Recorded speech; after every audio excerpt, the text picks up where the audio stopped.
अस्सलाम वालेकुम, क्या हाल चाल है, कैसे हैं सब? जल्दी से कहिए अल्हम्दुलिल्लाह, हम सब ठीक ठाक हैं। मैं भी बिल्कुल ठीक हूँ अल्हम्दुलिल्लाह। जनाब, हम शुरू करने वाले हैं सोशल स्टडीज़ की क्लास और जल्दी से ज़रा तैयार हो जाइए। आज सोशल स्टडीज़ की क्लास में हम मिलके बहुत सारा काम करेंगे। बहुत सारा, डर गए? इतना सारा भी नहीं है, लेकिन काम तो करना है। और आज जो हम काम करेंगे, आज क्लास में जो एक्टिविटी, जो एक्सरसाइज कंप्लीट करेंगे, वो है हमारे बुक के चैप्टर नंबर 10 से। और इसका क्या नाम है? फादर ऑफ द नेशन, जिसमें कायदे आज़म मोहम्मद अली जिन्ना के बारे में हमें बहुत कुछ पता चला है। तो यहाँ पे जो एक्सरसाइज आज हम कंप्लीट करेंगे वो मौजूद है आपकी बुक के पेज नंबर 58 पे। तो जल्दी से देखिए, ओपन कर लीजिए और मिल के देखिए यहाँ पे क्या है। कॉम्प्रीहेंशन की एक्टिविटी क्या लिखा है? Answer these questions. क्वेश्चंस मौजूद हैं, इनके हमें आंसर लिखने हैं। ज़्यादा मुश्किल तो नहीं है। पहला सवाल पढ़ते हैं। What was the condition of Muslims before there was Pakistan? What was the condition of Muslims before there was Pakistan? कि पाकिस्तान बनने से पहले मुसलमानों की क्या हालत थी? तो हम इसका आंसर लिखेंगे कि the Muslims were uneducated, working on low grade jobs and were poor and weak. मुसलमानों की क्या हालत थी? The Muslims were uneducated, working on low grade jobs and were poor and weak. हमने पढ़ा था कि जब पाकिस्तान नहीं बना था तो तालीम नहीं थी, मुसलमान तालीम याफ्ता नहीं थे, बहुत छोटी छोटी नौकरियां करते थे, गुर्बत थी और कमज़ोर थे। ठीक है, तो ये हमने आंसर लिख लिया। अब देखते हैं सेकंड क्वेश्चन। सेकंड क्वेश्चन है हमारे पास कि what did Quaid-e Azam do to help us to get Pakistan? क्या लिखा है? What did कायदे आज़म do to help us to get Pakistan? कायदे आज़म ने हमारी किस तरह मदद की कि हमें पाकिस्तान मिला? कैसे हमने पाकिस्तान हासिल किया? तो हम इसका जवाब लिखेंगे कि कायदे आज़म told us the importance of education. He made us realized that without education we can't work on high grade services and government jobs. We should be united on one platform as nation. ठीक है, एक दफ़ा और पढ़ लेते हैं। कायदे आज़म ने कैसे हमें पाकिस्तान हासिल करने में हमारी मदद दी? हमें क्या बताया? कायदे आज़म told us the importance of education. He made us realize that without education we cannot work on high grade services and government jobs.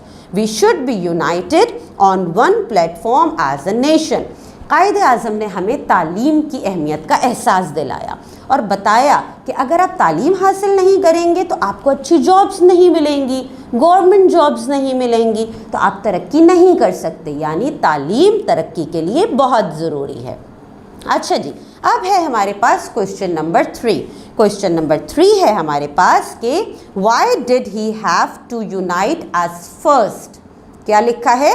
Y did he have to unite us first? क्यों ज़रूरत पड़ी कि उन्होंने पहले हम सबको एक जगह मुत्तहिद किया, एक जगह इकट्ठा किया तमाम मुसलमानों को कायदे आज़म ने? क्यों?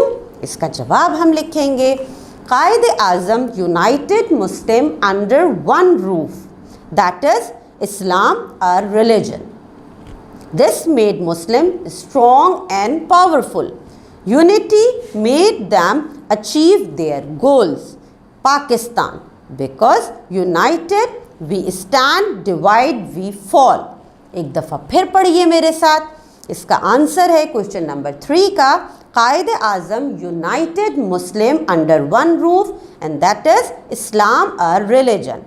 This made Muslims strong and powerful. Unity made them achieve their goal, Pakistan. Because united we stand, divide we fall.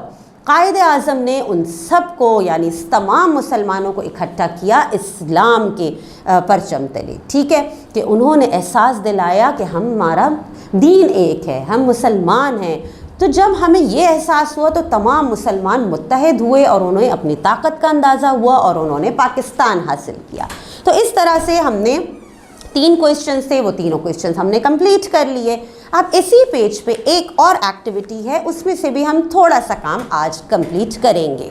वो कौन सी है? वो है हमारे पास इसी पेज नंबर 58 पे आपके पास मौजूद है आस्किंग क्वेश्चन की एक्टिविटी। आस्किंग क्वेश्चन यानी क्वेश्चन मेकिंग की एक्टिविटी। और ये इस तरह की एक्टिविटीज़ भी हम बहुत सारी कर चुके हैं ना। तो यहाँ लिखा है make questions for these statements to understand the key details. Start your question with the given word. यहाँ पे कुछ स्टेटमेंट्स दिए गए हैं, इनके हम सवाल बनाएंगे और क्वेश्चन हमारा शुरू होगा जो गिवन वर्ड है ब्रैकेट में क्वेश्चन वर्ड से। पहली स्टेटमेंट पढ़ते हैं मिलके। पहली स्टेटमेंट लिखी है Quaid-e Azam is the father of our nation.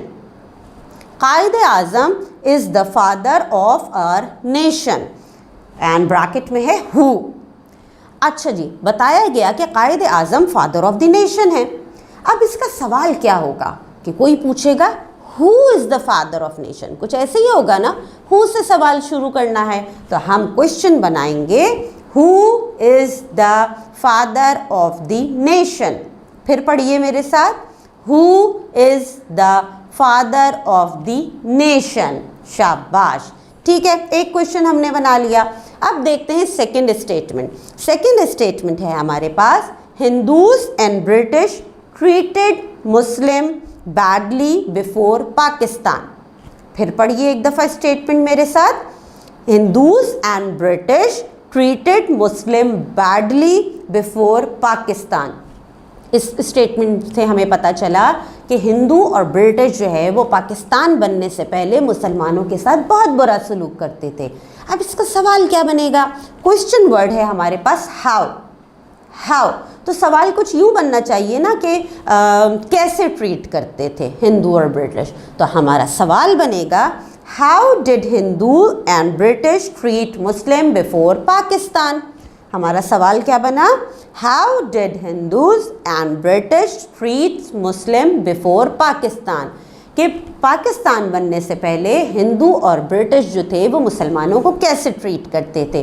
तो हमारे पास आंसर मौजूद है कि Hindu and British treated Muslim badly before Pakistan. ठीक है, तो बस आज हम यहाँ पे आस्किंग क्वेश्चन के यही 2 क्वेश्चंस बनाएंगे और आगे के जो क्वेश्चंस हैं वो हम आगे कंटिन्यू करेंगे अगली क्लास में। तो आज का जितना काम हमने कंप्लीट किया है, आप ये सारा काम अपनी कॉपी में, किताबों में कंप्लीट करेंगे और उसके बाद इस काम की तस्वीर अपनी टीचर को भेज देंगे और इससे जो आगे की एक्सरसाइज है इंशाल्लाह वो मिलके नेक्स्ट क्लास में कंप्लीट करेंगे। तो फिर आज के लिए मुझे दीजिए इजाज़त। अल्लाह हाफ़िज़।